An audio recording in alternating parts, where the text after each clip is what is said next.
আমার মাস্টার্স পরীক্ষা শেষ হওয়ার শেষ পরীক্ষার ইমিডিয়েট পরে, মানে পরের দিন বৃহস্পতিবার পরীক্ষা শেষ, শুক্রবার আমার বিয়ের ডেট ছিল।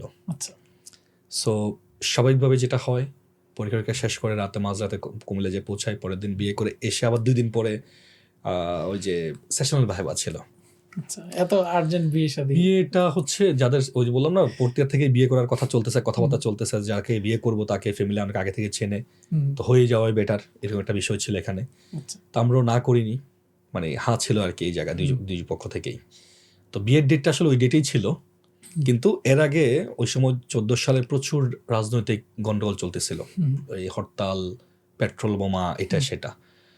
তো 2টা পরীক্ষা হরতালের কারণে 2 সপ্তাহ পিছিয়ে যায়। তো বিয়ে পিছিয়ে যায়। মানে আমাদের পরীক্ষা তো সপ্তাহে একটা করে, বিয়ে তো আর পিছানো যায় না। বিয়ে 4 সপ্তাহে বিয়ে ডেট ফিক্স করা, 2 সপ্তাহ পরে তো 2 সপ্তাহ ফ্রি থাকবো, আর কিছু করার নেই। আগের দিন পরীক্ষা দিয়ে 4:30 পরীক্ষা শেষ, চট্টগ্রাম থেকে রওনা হলাম। প্রত্যেক বৃহস্পতিবার যেটা হতো, প্রচুর জ্যাম পড়তো ওই সময়, রাস্তায় কাজ চলতেছিল। বৃহস্পতিবার নরমালি মানুষজন, হ্যাঁ, আর বৃহস্পতিবার হরতাল দিত না, নর্মাল বৃহস্পতিবার হরতাল হতো না, সরি বৃহস্পতিবার হরতাল হতো, শুক্রবার হরতাল হতো না, তো বিকেলে হরতাল ছেড়ে দিত, সব গাড়ি ছাড়তো একসাথে। তো রাতে ভোর, মানে আস্তে আস্তে মাঝরাত কুমিল্লা আসি, পরের দিন বিয়েটি করলাম। তারপরে আবার সেশনাল ভাইবা দিলাম। ভালো কথা, ভাইবার সময় ভাইবার কোশ্চেন ছিল, বিয়ে তো করে ফেলছে, এখন কি করবা, মাথায় আবার হিট দা নেল অবস্থা আর কি।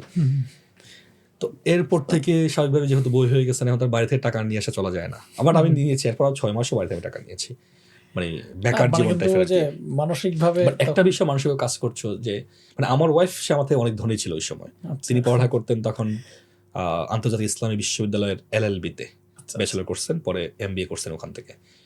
তো স্বাভাবিকভাবে প্রাইভেট ইউনিভার্সিটি পড়লে যেটা হয়, প্রচুর টাকা পয়সা থাকে। আমি মোটামুটি ধার তো অনেক নিয়েছি, ঋণ অনেক নিয়েছি, ঋণের কোনদিন শোধ হবে না এই শর্তে নিয়েছি আর কি।